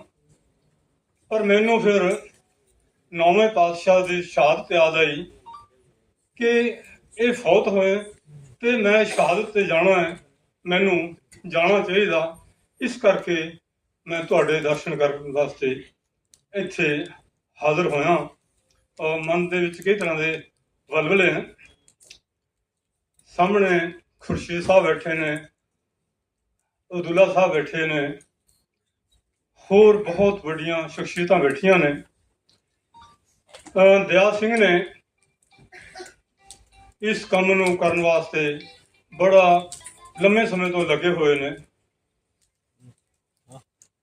ਤੇ ਜੋ ਧਰਮ ਦੀ ਗੱਲ ਚੱਲਦੀ ਹੈ, ਗੁਰੂ ਨਾਨਕ ਸਾਹਿਬ ਧਰਮ ਨੂੰ ਕਹਿੰਦੇ ਨੇ ਕਿ ਧੌਲ ਧਰਮ ਦਇਆ ਕਾ ਪੂਤ। ਦਇਆ ਤੋਂ ਬਿਨਾਂ ਧਰਮ ਦੀ ਹੋਂਦੇ ਨਹੀਂ ਹੋ ਸਕਦੀ। ਤੇ ਹੁਣ ਜਦੋਂ ਅਸੀਂ 350 ਸਾਲਾਂ ਦੀ ਗੱਲ ਕਰਦੇ ਹਾਂ ਤਾਂ ਸਾਨੂੰ ਗੁਰੂ ਨਾਨਕ ਸਾਹਿਬ ਤੋਂ ਚੱਲਣਾ ਪੈਣਾ ਹੈ। ਗੁਰੂ ਨਾਨਕ ਸਾਹਿਬ ਨੂੰ, ਉਹਨਾਂ ਦੀ ਅਜ਼ਮਤ ਨੂੰ, ਉਹਨਾਂ ਦੀ ਰੂਹਾਨੀਅਤ ਨੂੰ ਸਭ ਤੋਂ ਪਹਿਲਾਂ ਪਛਾਣਨ ਵਾਲਾ ਕੌਣ ਹੈ? ਉਹ ਹੈ ਉਹਨਾਂ ਦੀ ਵੱਡੀ ਭੈਣ, ਜਿਹਨੂੰ ਅਸੀਂ ਬੇਬੇ ਨਾਨਕੀ ਕਹਿੰਦੇ ਹਾਂ। ਤੇ ਦੂਜਾ ਜਿਹੜਾ ਵੱਡਾ ਸਿੱਖ ਹੈ, ਜਿਹਨਾਂ ਨੇ ਸਭ ਤੋਂ ਪਹਿਲਾਂ ਗੁਰੂ ਨਾਨਕ ਸਾਹਿਬ ਨੂੰ ਪਛਾਣਿਆ, ਉਹ ਹੈ ਰਾਏ ਬੁਲਾਰ। ਰਾਏ ਬੁਲਾਰ ਜਿਹੜਾ ਕਿ ਰਾਏ ਭੋਇੰ ਦੀ ਤਲਵੰਡੀ ਦਾ ਉਸ ਵੇਲੇ ਦਾ ਹਾਕਮ ਹੈ। ਸਭ ਤੋਂ ਪਹਿਲਾਂ ਉਹਨਾਂ ਨੇ ਪਛਾਣਿਆ ਕਿ ਇਹ ਕੋਈ ਬਹੁਤ ਵੱਡੀ ਰੱਬੀ ਆਤਮਾ ਹੈ, ਰੱਬੀ ਰੂਹ ਹੈ।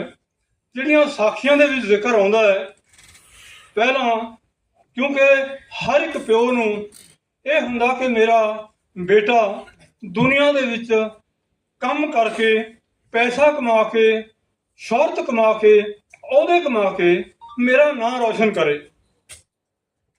ਤੇ ਉਹ ਆਪਣੇ ਬੇਟੇ ਨੂੰ ਕਦੇ ਖੇਤੀ ਕਰਨ ਵਾਸਤੇ, ਕਦੇ ਦੁਕਾਨ ਕਰਨ ਵਾਸਤੇ, ਕਦੇ ਪਸ਼ੂ ਚਰਾਉਣ ਵਾਸਤੇ, ਡੇਅਰੀ ਦਾ ਕੰਮ ਕਰਨ ਵਾਸਤੇ ਭੇਜਦੇ ਨੇ। ਤੇ ਸਾਰੀਆਂ ਸਾਖੀਆਂ ਦੇ ਵਿੱਚ ਜਦੋਂ ਗੁਰੂ ਸਾਹਿਬ ਵੱਡੇ ਮਿਸ਼ਨ ਨੂੰ ਲੈ ਕੇ, ਉਹਨੂੰ ਬਚਪਨ ਦੇ ਵਿੱਚ ਉਹਨਾਂ ਦੇ ਮਨ ਦੇ ਵਿੱਚ ਵੱਡਾ ਕੋਈ ਮਿਸ਼ਨ ਹੈ ਤੇ ਉਹ ਹੋਰ ਪਾਸੇ ਰਹਿੰਦੇ ਨੇ ਤੇ ਪਿਓ ਗੁੱਸੇ ਹੁੰਦਾ ਹੈ, ਤਾਂ ਸਭ ਤੋਂ ਪਹਿਲਾਂ ਰਾਏ ਬੁਲਾਰ ਜਿਹੜੇ ਨੇ ਉਹ ਉਹਨਾਂ ਨੂੰ ਜੱਫੀ 'ਚ ਲੈਂਦੇ ਨੇ ਤੇ ਪਿਓ ਨੂੰ ਕਹਿੰਦੇ ਕਿ ਜੋ ਤੇਰਾ ਨੁਕਸਾਨ ਹੈ, ਜੋ ਕੁਝ ਹੋਇਆ ਉਹ ਮੈਂ ਦੇਵਾਂਗਾ, ਇਸ ਰੱਬੀ ਰੂਹ ਨੂੰ ਕੁਝ ਨਹੀਂ ਕਹਿਣਾ। ਉਹਨਾਂ ਦੀ ਯਾਦ ਦੇ ਵਿੱਚ ਹਲੇ ਵੀ ਕਹਿੰਦੇ ਨੇ ਕਿ 700 ਮਰਬਾ ਰਾਏ ਬੁਲਾਰ ਨੇ ਗੁਰੂ ਨਾਨਕ ਦੇ ਨਾਮ ਦੇ ਦਿੱਤਾ ਹੋਇਆ, ਜੋ ਨਨਕਾਣਾ ਸਾਹਿਬ ਦੀ ਸਾਰੀ ਧਰਤੀ ਉੱਤੇ, ਜਿਹੜੇ ਆਲੇ ਦੁਆਲੇ ਦੇ ਬਹੁਤ ਪਿੰਡ ਨੇ, ਉਹਨਾਂ ਦੇ ਵਿੱਚ ਕਹਿੰਦੇ ਨੇ ਜ਼ਮੀਨ ਨੇ।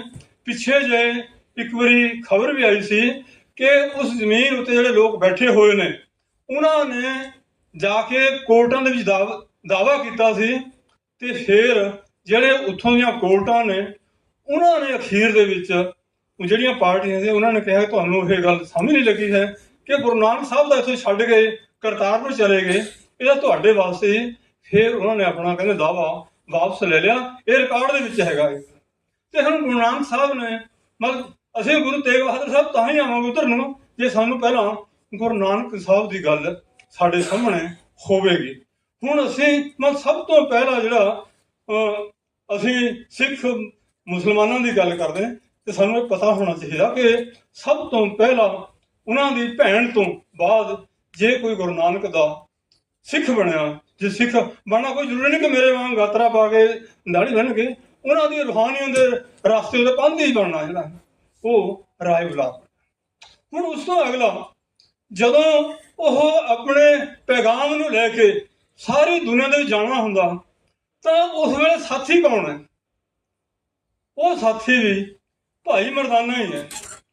ਹੁਣ ਸਾਨੂੰ ਇਹ ਗੱਲ ਬਹੁਤ ਸਾਰੇ ਲੋਕਾਂ ਨੂੰ ਕਹਿੰਦੇ ਕਿ ਉਹਨਾਂ ਦਾ ਜੋ ਕਲਾਮ ਹੈ, ਉਸ ਕਲਾਮ ਨੂੰ ਲੋਕਾਂ ਦੇ ਵਿੱਚ ਦੱਸਣ ਵਾਸਤੇ ਜਿਹੜੇ ਸੰਗੀਤ ਦੇ ਨਾਲ, ਉਹ ਸੰਗੀਤ ਰਬਾਬ ਤੇ ਰਬਾਬ ਨੂੰ ਵਜਾਉਣ ਵਾਲੇ ਭਾਈ ਮਰਦਾਨਾ ਨੇ, ਜਿਹੜੇ ਲਗਾਤਾਰ ਗੁਰੂ ਨਾਨਕ ਸਾਹਿਬ ਦੇ ਨਾਲ ਰਹੇ ਨੇ।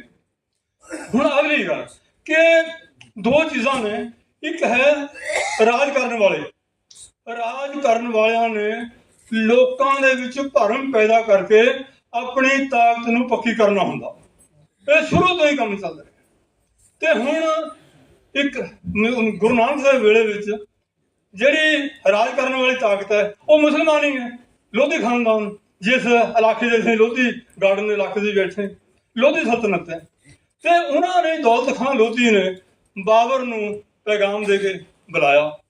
ਤੇ ਹੁਣ ਜਦੋਂ ਅਹਿਮਦਾਬਾਦ ਦੇ ਵਿੱਚ ਆ ਕੇ ਬਾਬਰ ਜੋ ਕਤਲੇਆਮ ਕਰਦਾ ਹੈ, ਉਸ ਕਤਲੇਆਮ ਦਾ ਸਭ ਤੋਂ ਮੈਮੋਰੇਬਲ ਜਿਹੜੀ ਗੁਰਬਾਣੀ ਹੈ ਉਹ ਬਾਬਰ ਬਾਣੀ ਹੈ। ਹੁਣ ਬਾਬਰ ਬਾਣੀ ਦੇ ਵਿੱਚ ਗੁਰੂ ਨਾਨਕ ਸਾਹਿਬ ਜਿਹੜੇ ਬਾਬਰ ਦੇ ਫੌਜੀਆਂ ਨੇ ਆ ਕੇ ਕਤਲੇਆਮ ਕੀਤਾ, ਉਸ ਕਤਲੇਆਮ ਦੇ ਵਿੱਚ ਮੁਸਲਮਾਨ ਵੀ ਨੇ, ਹਿੰਦੂ ਵੀ ਨੇ। ਉਹਨਾਂ ਦੋਨਾਂ ਦਾ ਹੀ ਉਹ ਔਰਤਾਂ ਦਾ ਜ਼ਿਕਰ ਕਰਦੇ ਨੇ ਕਿ ਔਰਤਾਂ ਦੇ ਨਾਲ ਭਾਵੇਂ ਉਹ ਵੱਡੀ ਉਮਰ ਦੀ ਜਾਤੀਆਂ ਨੇ, ਛੋਟੀ ਜਾਤੀਆਂ ਨੇ, ਭਾਵੇਂ ਮੁਸਲਮਾਨ ਔਰਤਾਂ ਨੇ, ਕਿ ਉਹਨਾਂ ਸਾਰਿਆਂ ਦਾ ਹੀ ਕੀ ਹਾਲ ਇੱਥੇ ਹੋਇਆ। ਇਸ ਕਰਕੇ ਗੁਰੂ ਨਾਨਕ ਸਾਹਿਬ ਦੇ ਵੇਲੇ ਵਿੱਚ ਇੱਕ ਸਾਜ਼ਿਸ਼ ਕਰਨ ਵਾਲਾ ਜਿਹੜਾ ਹੈ ਉਹਨੇ ਆਪਣੀ ਹਕੂਮਤ ਨੂੰ ਚਲਾਉਣ ਵਾਸਤੇ ਲੋਕਾਂ ਨੂੰ ਭਰਮ ਵਿੱਚ ਪਾ ਕੇ ਲੋਕਾਂ ਨੂੰ ਮਾਰਨਾ ਹੁੰਦਾ, ਤੇ ਦੂਜੇ ਪਾਸੇ ਜਿਹੜੀ ਲੁਕਾਈ ਹੈ ਉਹਨੂੰ ਖੜਾ ਹੋਣਾ ਪੈਂਦਾ। ਤੇ ਗੁਰੂ ਨਾਨਕ ਸਾਹਿਬ ਨੇ ਲੋਕਾਂ ਨੂੰ ਸੱਚ ਕੀ ਬਾਣੀ, ਨਾਨਕ ਆਖੇ ਸੱਚ ਸੁਣਾਈ ਸੀ, ਸੱਚ ਕੀ ਵੇਲਾ। ਹੋਰ ਕਿਸੇ ਨੇ ਨਹੀਂ ਕਿਸੇ ਗਿਆ ਕਿ ਗੁਰੂ ਨਾਨਕ ਸਾਹਿਬ ਨੇ ਕਿ ਮੌਕਾ ਹੁਣ ਸਾਡੇ ਤੇ ਜ਼ੁਲਮ ਹੋਇਆ ਤੇ ਮੈਂ ਹੁਣ ਇਹ ਗੱਲ ਆਖ ਰਿਹਾ। ਤੇ ਹੁਣ ਅਗਰ ਗੱਲਾਂ ਸਾਰੀਆਂ ਕਹਿ ਰਹੇ ਕੋਈ ਬਹੁਤ ਭਾਈ ਸਾਹਿਬ ਨੇ 5 ਮਿੰਟ ਕਿਹਾ, ਮੈਂ 7 ਮਿੰਟ ਲਾਉਂਗਾ, 2 ਮਿੰਟ ਹੋਰ ਲਾਉਣੇ। ਤਾਂ ਫਿਰ ਉਸ ਤੋਂ ਬਾਅਦ ਗੱਲ ਪਹਿਲਾਂ ਵੀ ਹੋ ਗਈ, ਮੈਂ ਦੂਜੀ ਵਾਰੀ ਫੇਰ ਕਰ ਦਿੰਦਾ ਕਿ ਜਦੋਂ ਹਰਿਮੰਦਰ ਸਾਹਿਬ ਦਾ ਨੀਂਹ ਪੱਥਰ ਰੱਖਣਾ ਪਿਆ ਤੇ ਉਸ ਵੇਲੇ ਸਾਈਂ ਮੀਆਂ ਮੀਰ ਨੂੰ ਲਿਆਉਣਾ। ਹੁਣ ਸਾਈਂ ਮੀਆਂ ਮੀਰ ਨੇ ਆ ਕੇ ਉਸ ਹਰਿਮੰਦਰ ਸਾਹਿਬ ਦਾ ਦਰਬਾਰ ਸਾਹਿਬ ਦੀ ਨੀਂਹ ਪੱਥਰ ਰੱਖੀ। ਸਾਨੂੰ ਸੁਭਾਗ ਪ੍ਰਾਪਤ ਹੋਇਆ ਕਿ ਪਿਛਲੇ ਸਾਲ ਅਸੀਂ ਗਿਆਨੀ ਜੀ ਨਾਲ ਸੀ। ਅਸੀਂ ਜੋ ਅੱਜ ਕੱਲ੍ਹ ਲਾਹੌਰ ਦੇ ਵਿੱਚ ਸਾਈਂ ਮੀਆਂ ਮੀਰ ਟਰਸਟ ਦੇ ਜਿਹੜੇ ਮੁਖੀ ਨੇ ਉਹਨਾਂ ਕੋਲ ਪਿਛਲੇ ਸਾਲ ਅਸੀਂ ਜਾ ਕੇ ਆਏ। ਤੇ ਉਸ ਤੋਂ ਬਾਅਦ ਲਗਾਤਾਰ ਬਹੁਤ ਸਾਰੇ ਨੇ। ਤੇ ਫਿਰ ਹੁਣ ਜਦੋਂ ਕਲਾਮ ਦੀ ਗੱਲ ਆਉਂਦੀ ਹੈ, ਹੁਣ ਕਲਾਮ ਦੇ ਵਿੱਚ 36 ਬਾਣੀਕਾਰ ਨੇ। ਬਹੁਤ ਸਾਰੇ ਬੰਦੇ 35 ਕਹਿੰਦੇ ਨੇ, ਪਰ ਮੈਂ 36 ਮੰਨਦਾ ਜਿਹੜੇ ਗੁਰੂ ਗ੍ਰੰਥ ਸਾਹਿਬ ਦੇ ਵਿੱਚ ਨੇ। ਉਹਨਾਂ 36 ਦੇ ਵਿੱਚ 6 ਗੁਰੂ ਸਾਹਿਬਾਨ ਨੇ, ਬਾਕੀ 15 ਭਗਤ ਨੇ, 11 ਭੱਟ ਨੇ ਤੇ 4 ਗੁਰਮੁਖ ਨੇ। ਹੁਣ ਉਹਨਾਂ ਦੇ ਵਿੱਚ ਬਾਬਾ ਸ਼ੇਖ ਫਰੀਦ ਵੀ ਬੈਠਾ ਤੇ 15 ਬ੍ਰਾਹਮਣ ਵੀ ਨੇ ਜਿਹੜੇ ਉਹਨਾਂ ਦਾ ਜ਼ਿਕਰ ਆਉਂਦਾ ਉਹ ਵਿੱਚ ਨੇ। ਤੇ ਇਸ ਕਰਕੇ ਸਾਨੂੰ ਸਮਝਣਾ ਪੈਣਾ ਕਿ ਗੁਰੂ ਗ੍ਰੰਥ ਸਾਹਿਬ ਕੀ ਚੀਜ਼ ਹੈ। ਜਿਹੜੀ ਗੱਲ ਵਾਸਤੇ ਅਸੀਂ ਅਮਨ ਵਾਸਤੇ ਇੱਥੇ ਇਕੱਠੇ ਹੋਏ ਹਾਂ, ਇਹ ਜਦੋਂ ਤੱਕ ਅਸੀਂ ਗੁਰੂ ਨਾਨਕ ਦੇ ਫਲਸਫੇ ਨੂੰ ਨਹੀਂ ਸਮਝਦੇ ਉਦੋਂ ਤੱਕ ਅਸੀਂ ਉਧਰ ਨੂੰ ਨਹੀਂ ਚੱਲ ਸਕਦੇ। ਹੁਣ ਗੁਰੂ ਨਾਨਕ ਸਾਹਿਬ ਨੇ ਜਿਹੜੇ ਨੇ ਗੁਰਬਾਣੀ ਦੇ ਵਿੱਚ ਪਹਿਲਾਂ ਉਹਨਾਂ ਦੀ ਸਾਖੀ ਦੇ ਵਿੱਚ ਆਉਂਦਾ ਕਿ ਨਾ ਹਮ ਹਿੰਦੂ ਨਾ ਮੁਸਲਮਾਨ। ਫਿਰ ਪੰਚਮ ਪਾਤਸ਼ਾਹ ਕਹਿੰਦੇ ਨੇ ਕਿ ਨਾ ਹਮ ਹਿੰਦੂ ਨਾ ਮੁਸਲਮਾਨ, ਅੱਲਾਹ ਰਾਮ ਕੇ ਪਿੰਡ ਪ੍ਰਾਣ। ਹੁਣ ਇਹ ਸਾਨੂੰ ਸਮਝਣੀ ਪੈਣੀ ਕਿ ਅੱਲਾਹ ਰਾਮ ਕੇ ਪਿੰਡ ਪ੍ਰਾਣ, ਅੱਲਾਹ ਵੀ ਉਹਨਾਂ ਨੂੰ ਕਹਿੰਦੇ ਨੇ, ਰਾਮ। ਹੁਣ ਇਹਦਾ ਜਿਹੜੀ ਟਕਰਾਅ ਹੈ, ਜਿਹੜਿਆਂ 2 ਕਮਿਊਨਿਟੀਆਂ ਦੇ ਵਿੱਚ ਚੱਲਦਾ ਜਾਂ 2 ਵਿਚਾਰਾਂ ਦੇ ਵਿੱਚ ਚੱਲਦਾ, ਉਹਨਾਂ ਸਿਧਾਂਤਾਂ ਦੇ ਵਿੱਚ ਜਿਹੜਾ ਟਕਰਾਅ ਚੱਲਦਾ ਹੈ, ਉਸ ਟਕਰਾਅ ਨੂੰ ਰੋਕਣ ਵਾਸਤੇ ਜਿਹੜੇ 550 ਸਾਲ ਪਹਿਲਾਂ ਗੁਰੂ ਨਾਨਕ ਨੇ ਆ ਕੇ ਜਿਹੜਾ ਦਾਅਵਾ ਕੀਤਾ, ਉਸ ਦਾਅਵੇ ਉੱਤੇ ਅਸੀਂ ਜਦੋਂ ਨਹੀਂ ਚੱਲਦੇ ਉਦੋਂ ਤੱਕ ਇਨਸਾਨੀਅਤ ਨੂੰ ਹੀ ਬਚਾ ਨਹੀਂ ਸਕਦੇ। ਹੁਣ ਵੀ ਉਹੀ ਹਾਲ ਹੈ। ਕਲਕਾਤੀ ਰਾਜੇ ਕਸਾਈ ਧਰਮ ਪੰਥ ਕਰ ਉੱਡ ਰਿਹਾ, ਜਿਹੜਾ 550 ਸਾਲ ਪਹਿਲਾਂ ਸੀ ਉਹੀ ਹਾਲ ਹੁਣ ਹੋਇਆ। ਇਸ ਕਰਕੇ ਅਸੀਂ 350 ਸਾਲਾ ਸ਼ਹੀਦੀ ਦਿਵਸ ਮਨਾਉਣ ਵਾਸਤੇ ਇਕੱਤਰ ਹੋਏ ਹਾਂ। ਸਾਡੀ ਸਾਰਿਆਂ ਦੀ ਜ਼ਿੰਮੇਵਾਰੀ ਹੈ ਕਿ ਅਸੀਂ ਗੁਰੂ ਦਾ ਪੈਗਾਮ ਲੈ ਕੇ ਇਨਸਾਨੀਅਤ ਨੂੰ ਕਿਵੇਂ ਇਕੱਠਾ ਕਰਨਾ, ਉਸ ਵਾਸਤੇ ਅਸੀਂ ਉਦਮ ਕਰੀਏ। 350 ਸਾਲ ਹੋ ਗਏ ਨੇ ਤੇ ਅਸੀਂ, ਕਿਉਂਕਿ ਭਾਈ ਸਾਹਿਬ ਬਹੁਤ ਕਾਲੇ ਹੋਏ ਨੇ, ਗੱਲਾਂ ਮੇਰੇ ਕੋਲ ਬਹੁਤ ਨੇ, ਪਰ ਕਿਉਂਕਿ ਸਾਰੇ ਸੱਜਣਾਂ ਨੂੰ ਅਸੀਂ ਸੁਣਨਾ ਵੀ ਹੈ। ਗੁਰੂ ਸਾਹਿਬ ਦਾ ਜਿਹੜਾ ਅਖੀਰੀ ਅਬਦੁੱਲਾ ਸਾਹਿਬ ਨੇ ਇੱਕ ਮੈਂ ਗੱਲ ਕਹਿ ਕੇ ਜਦੋਂ ਧਾਰਾ 370 ਖਤਮ ਕੀਤੀ ਹੈ, ਅਸੀਂ ਗਿਆਨੀ ਜੀ ਸੀ, ਅਸੀਂ 100 ਬੰਦੇ ਨੇ ਜਾ ਕੇ ਮਾਧੋਪੁਰ ਪ੍ਰੋਟੈਸਟ ਕੀਤਾ ਸੀਗਾ। ਅਸੀਂ ਸਾਨੂੰ ਗਾਂਹ ਜਾਣ ਨਹੀਂ ਦਿੱਤਾ ਸੀ, ਸਾਰਾ ਦਿਨ ਉੱਥੇ ਬੈਠੇ ਸੀ। ਸਾਡੇ ਬੰਦਿਆਂ ਨੇ ਬਹੁਤ, ਸਾਡੀ ਸੰਸਥਾ ਨੇ ਵੀ ਬਹੁਤ ਉਹਦਾ ਵਿਰੋਧ ਕੀਤਾ ਸੀ। ਤੇ ਅਬਦੁੱਲਾ ਸਾਹਿਬ ਨੂੰ ਇੱਕ ਬੇਨਤੀ ਹੈ ਕਿ ਉੱਥੇ ਸਾਡੇ ਬਹੁਤ ਸਾਰੇ ਸੱਜਣ ਸਿੱਖ ਰਹਿੰਦੇ ਨੇ ਤੇ ਉਹਨਾਂ ਬਾਰੇ ਵੀ ਤੁਸੀਂ ਥੋੜ੍ਹਾ ਜਿਹਾ, ਮੈਨੂੰ ਕਿਸੇ ਬੰਦੇ ਨੇ ਕਿਹਾ ਕਿ ਤੁਸੀਂ ਜ਼ਰੂਰ ਕਹਿਣਾ, ਮੈਂ ਜਿਹੜੇ ਬੰਦਿਆਂ ਨੇ ਮੈਨੂੰ ਆਖਿਆ ਉਹਨਾਂ ਵੱਲੋਂ ਤੁਹਾਨੂੰ ਇੱਕ ਬੇਨਤੀ ਹੈ ਕਿ ਉਹਨਾਂ ਵਾਸਤੇ, ਮੈਨੂੰ ਲੱਗਦਾ ਸ਼ਾਇਦ ਸੰਤ ਸਿੰਘ ਤੇਗ ਵੀ ਤੁਹਾਡੇ ਨਾਲ ਰਹੇ ਨੇ, ਮੈਨੂੰ ਲੱਗਦਾ ਅਸੀਂ ਬਚਪਨ 'ਚ ਉਹਨਾਂ ਨੂੰ ਮਿਲਦੇ ਹੁੰਦੇ ਸੀ, ਸ਼ਾਇਦ ਤੁਹਾਡੇ ਨਾਲ ਸੀਗੇ। ਤੁਹਾਨੂੰ ਇਹ ਬੇਨਤੀ ਹੈ ਤੇ ਅਖੀਰੀ ਗੱਲ ਮੈਂ ਕਹਿ ਕੇ ਤੁਹਾਡੇ ਨਾਲ ਤੁਹਾਤੋਂ ਖਿਮਾ ਜਾਚਕ ਹੋਣਾ ਹੈ ਕਿ ਸਾਡੀ ਏਕ ਪਿਤਾ ਏਕ ਸਕੇ ਹਮ ਬਾਰਕ, ਸਾਨੂੰ ਇਹ ਗੱਲ ਤੁਰ ਕੇ ਜਿਹੜੀ ਅਵਲ ਅੱਲਾ ਨੂਰ ਪਾਇਆ, ਉਸੇ ਗੱਲ ਨੂੰ ਗੁਰੂ ਸਾਹਿਬ ਨੇ ਇਹ ਵੀ ਕਿਹਾ ਕਿ ਏਕ ਪਿਤਾ ਏਕ ਸਕੇ ਹਮ ਬਾਰਕ, ਏਕ ਸਕੇ ਬਾਰਕ ਹੋਣ ਕਰਕੇ ਸਾਨੂੰ ਸਾਰੀ ਮਨੁੱਖਤਾ, ਸਾਰੀ ਕਾਇਨਾਤ, ਕੱਲੀ ਇਹ ਬਾਉਂਡਰੀ ਜਿਹੜੀ ਪੋਲੀਟੀਕਲ ਬਾਉਂਡਰੀ ਇਹਦੀ ਨੇ, ਸਾਨੂੰ ਸਮੁੱਚੀ ਜਿਹੜੀ ਕਾਇਨਾਤ ਹੈ ਉਹਦੇ ਵੱਲ ਆਪਣੇ ਵੱਲੋਂ ਕੋਸ਼ਿਸ਼ ਕਰਨੀ ਚਾਹੀਦੀ ਹੈ। ਇੰਨੀਆਂ ਗੱਲਾਂ ਕਰਦੇ ਹੋਏ ਹੋ ਸਕਦਾ ਕੁਝ ਘੱਟ ਵੱਧ ਤੁਹਾਨੂੰ ਕਹਿ ਗਿਆ ਹੋਵਾਂ ਤੇ ਭਾਈ ਸਾਹਿਬ ਦਾ ਸਮਾਂ ਵੀ ਥੋੜਾ ਜ਼ਿਆਦਾ ਲੈ ਗਿਆ ਹੋਵਾਂ। ਉਹਨਾਂ ਸਾਰੀਆਂ ਗੱਲਾਂ ਦੀ ਭੁੱਲ ਚੁੱਕ ਦੀ ਮਾਫੀ। वाहिगुरु जी का खालसा वाहिगुरु जी की फतेह। मैं समझता था कि शायद ऐसा प्रोग्राम हम लोग कर सकेंगे या इस टाइप की बात हो सकेगी। आज मुझे खुशी है कि जिस बात को मैं लेकर चला था, इस तरह अदीब जी ने और सलमान खुर्शीद जी ने और बाकियों ने हमारा इसमें साथ दिया, हमारी बात को, हमारी हौसला अफजाई की, हमें ताकत दी कि हम ऐसा काम कर सकें। मैं आप सब का जो हमारी तरफ से आए, जो उनकी तरफ से आए, मैं समझता हूँ कि एक मौका था, बहुत थोड़े समय में हम ऐसा कुछ कर सके। ये समझा हूँ कि शायद खुदा और वाहिगुरु की हमारे ऊपर है। मैं ये जानता हूँ कि बहुत सारे मेरे मित्र जो हैं वो बोलना चाहते थे, बात करना चाहते थे, पर क्योंकि समय ऐसा होता है, अब जब अगला प्रोग्राम रखेंगे तो हम उसको सारे को हम पूरे ढंग से पहले से ऑर्गेनाइज करके, ताकि हम सब मिलकर आगे बढ़ें। एक आवाज़ जाएगी और एक प्रस्ताव जो आ रहा था, और मैंने अपने भाई केंद्रीय सिंह सभा के लोगों से भी बात की है, एक हम सब बात समझ कर चलें। सिख और मुस्लिम का सवाल नहीं है, सवाल है इस देश की विचारधारा का, इस देश के क्रेडेंशियल्स का। एक तरफ नानक विचारधारा है जिसको हम गांधी विचारधारा करें, एक तरफ आरएसएस की विचारधारा है। हम दोनों में से एक को चुनना चाहते हैं। अब आपको देखना है कि आप किस रास्ते पे चलना चाहते हैं, ये आपको फैसला करना है। मैं केवल और केवल आपके बीच में केवल इतनी बात, मैं श्रोमणी गुरुद्वारा प्रबंधक कमेटी और उनके जो कारकुन हैं उनसे भी अपील करता हूं कि ये जो 350 वर्ष गुरु तेग बहादुर साहब का आज हम इकट्ठे होकर यहाँ किया है, इसी आधार को लेकर ये जो 2 महीने का उनका काम है वो इस आधार पर करें। यात्राएं करने से, लंबी लंबी यात्राएं आप करेंगे, किसी को सिरों पे दें और कुछ दें, वो आपका काम है। पर हम ये चाहते हैं कि कोई कंक्रीट इश्यूज, जिस शहादत को लेकर हम गुरु तेग बहादुर साहब की शहादत को लेकर हम चले हैं, उसी शहादत को आधार बनाकर पूरे देश में एक मैसेज दें कि हम सब एक हैं और जो शहादतें दी हैं हम उस विचारधारा के साथ खड़े हैं। ये लेकर मैं आप सभी का बहुत बहुत शुक्रिया अदा करता हूं। मैं केंद्रीय सिंह सभा की तरफ से आपका शुक्रिया अदा करता हूं। अदीब जी ने भी अपनी तरफ से बात कही दी, मैं सबका आभार हूं। और मैं खास तौर पर केंद्रीय सिंह सभा से आभार करता हूं कि मैंने तो उनसे कहा था और उन्होंने हिम्मत दिखाई, वो साथ खड़े हो गए। मैं समझता हूं कि ये काम केंद्रीय सिंह सभा को आगे लेकर आगे बढ़कर करना चाहिए। एक मौका है, क्योंकि केंद्रीय सिंह सभा ही है जो सिखों को पूरे देश में रिप्रेजेंट, पूरे देश में नहीं इंटरनेशनल लेवल पर रिप्रेजेंट कर सकती है। क्योंकि केंद्रीय सिंह सभा जब बनी थी उस समय के प्रस्ताव मेरे सामने थे। मैं समझता हूँ कि केंद्रीय सिंह सभा को ये बात अपने तौर पर उठानी चाहिए और हम सब उनके साथ हैं। बहुत बहुत शुक्रिया। बहुत